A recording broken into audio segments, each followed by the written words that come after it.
నమస్కారం. లైవ్ షోకి స్వాగతం. ఇక ఈరోజు చర్చలో పాల్గొంటున్న ప్రముఖులు శ్రీ విజయబాబు గారు, సీనియర్ పాత్రికేయులు, ప్రముఖ విశ్లేషకులు, అలాగే న్యాయవాది, రైట్ టు ఇన్ఫర్మేషన్ మాజీ కమిషనర్, తెలుగు భాషా సంఘం మాజీ అధ్యక్షులు శ్రీ శివశంకర్ గారు, వైఎస్ఆర్ కాంగ్రెస్ పార్టీ అధికార ప్రతినిధి, శ్రీ అంబటి రామకృష్ణ యాదవ్ గారు, ఏపీసీసీ ప్రధాన కార్యదర్శి. ఇక ఈరోజు చాలా అంశాలు చర్చించాల్సినవి ఉన్నాయి. ప్రధానంగా కొన్ని ఈ చంద్రబాబు గారి కలెక్టర్ల సమావేశంలో చేసిన వ్యాఖ్యలు, అధికారుల వల్లే అసంతృప్తి అని, అయితే సాక్షిలో ఈరోజు సూపర్ 6 హామీలు ఎలా ఎగ్గొడుతున్నారన్న దాని మీద జగన్ గారు చేసిన కొన్ని వ్యాఖ్యలు, అలాగే ప్రజలు తిరగబడతారని పవన్ కళ్యాణ్ గారు చేసిన వ్యాఖ్యల మీద, అలాగే అమరావతి వ్యయం కూడా పెంచుతున్నారంట. అంతేకాకుండా కొన్ని ప్రత్యేక వార్తలు కూడా ఉన్నాయి. వాటి మీద కూడా మన అతిథుల కామెంట్స్ తీసుకుందాం. ముందుగా కొన్ని విశేషాలు చూద్దాం. 6 తారుమారు ఎన్నికల్లో ఇచ్చిన సూపర్ 6 హామీలకు చంద్రబాబు తూట్లు, అన్ని వర్గాలను నమ్మించి అధికారంలోకి వచ్చాక నయ వంచన అంటూ ఏ రకంగా మోసం చేస్తోంది ఈ ప్రభుత్వం అంటూ కథనాన్నిచ్చారు. రైతు కంట కన్నీరు, 6 నెలలుగా ఆదుకునే దిక్కులేదు. రేపు వైఎస్ఆర్సీపీ ఆధ్వర్యంలో కలెక్టరేట్ల వద్ద అన్నదాతల ఆందోళన, అధికారుల వల్లే అసంతృప్తి అంటున్న చంద్రబాబు. ఆయన సూపర్ 6 హామీల గురించి కాదటండి, ప్రజల్లో అసంతృప్తి ఏర్పడింది. ప్రజా సమస్యలను నాణ్యంగా పరిష్కరించడం లేదట. జిల్లా కలెక్టర్ల సదస్సులో ముఖ్యమంత్రి చంద్రబాబు అధికారులపై నిందలు వేసిన తీరు. మరోవైపు పవన్ కళ్యాణ్ గారు కూడా అక్కడ ప్రజలు తిరగబడతారంటూనే ప్రభుత్వం బాగా పనిచేస్తుంది చెప్పుకోవడానికి అధికారులదే తప్పు అన్నట్లుగా, నాదెళ్ల మనోహర్ మంత్రిగా 3 చెక్ పోస్టులు పెట్టినా కూడా కలెక్టర్లు సరిగా చేయలేకపోతున్నారని చెప్పడం, ఇవన్నీ కూడా ఆసక్తికరంగా ఉన్నాయి. ప్రజాగ్రహం వల్లే డైవర్షన్ పాలిటిక్స్, చంద్రబాబుపై వైఎస్ఆర్ కాంగ్రెస్ పార్టీ అధ్యక్షుడు జగన్ మండిపాటు. చంద్రబాబు అబద్ధాలు మోసాలుగా మారాయి, అదే ప్రజల్లో కోపంగా మారుతోంది. మా పథకాలు ఎందుకు ఇవ్వట్లేదని ప్రజలు నిలదీస్తున్నారన్న జగన్. అమరావతిలో అడ్డగోలు దోపిడీకి మళ్లీ స్కెచ్.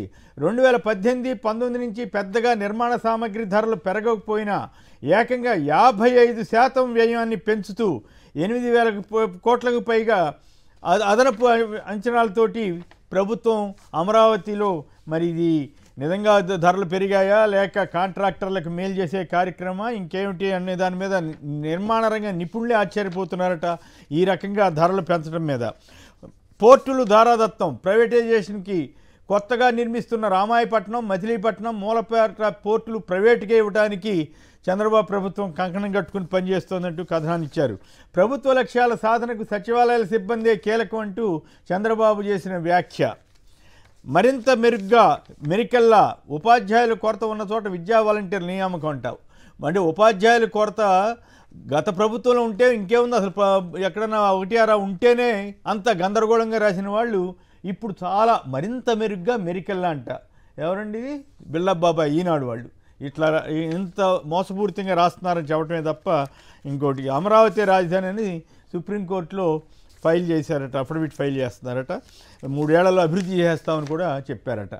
ఐటీలో విప్లవాత్మక అభివృద్ధి గూగుల్ ఒప్పందంతో. గతంలో మైక్రోసాఫ్ట్ తోటి జగన్ గారి ప్రభుత్వం ఒప్పందం చేసుకుని పిల్లలకు పరీక్షలు పెట్టి సర్టిఫికేట్లు ఇచ్చి ఇవన్నింటిని వాడుకుంటేనేమో కనీసం ఒక్క ముక్క రాయని వీళ్ళు కేవలం పౌర సేవల వినియోగంలో గూగుల్ని తీసుకుంటే మంచిదే, కానీ దీన్ని మాత్రం విప్లవాత్మక అభివృద్ధి అని రాస్తున్నారు బిల్డప్ బాబాయ్. అలా తర్వాత జనం మెచ్చేలా మనం నచ్చేలా పాలన జరగాలని చంద్రబాబు గారు అన్నారట. మరి నిజంగా జనం మెచ్చుతున్నారా లేకపోతే వీళ్ళు నచ్చేలాగా చూస్తున్నారా అంటూ మనం చర్చించుకోవాలి. నిస్సహాయంగా మారొద్దని పవన్ కళ్యాణ్ గారు అన్నారట, అధికారులను అన్నారట. వీళ్ళు కాదట నిస్సహాయంగా మారుతుంది. పాలనలో వేగం పెంచండి అని చంద్రబాబు గారు పిలిపించారట. ఇక పవన్ కళ్యాణ్ గారికి ఆసక్తికరమైన ఒక అంశం ఏంటంటే, తెలంగాణలో ఆయన అర్జెంటుగా ఇక్కడ తెలంగాణకు కూడా వస్తే బాగుంటుందేమో. తెలంగాణలో 5 ఏళ్లలో 1,00,000 మంది మిస్ అయ్యారట. మిస్ అయిన వాళ్ళలో 60% మంది ప్రేమికులేనట. సో మరి వీరిలో 17 నుంచి 28 ఏళ్ల మధ్య ఉన్న వయసు ఉన్న వాళ్ళే ఎక్కువ. ప్రేమకు పెద్దలు అంగీకరించకపోవడం వల్లే పరారట. అయితే 80% మంది ట్రేస్ అయ్యి పేరెంట్స్కి అప్పగిస్తున్న పోలీసులు, మిస్టరీగా మిగులుతున్న 15% కేసులు అంటూ కథనాన్ని ఇచ్చారు. ఇది పవన్ కళ్యాణ్ గారికి ఆసక్తికరమైన సబ్జెక్ట్ కాబట్టి అక్కడ 30,000 మంది మిస్ అయిపోయారని పచ్చి అబద్ధాలు ప్రచారం చేసిన పవన్ కళ్యాణ్ గారికి తెలంగాణలో 1,00,000 మంది మిస్ అయ్యారన్న సంగతి మరి ఆయన వాడుకుంటారో లేదో మనకు తెలియదు.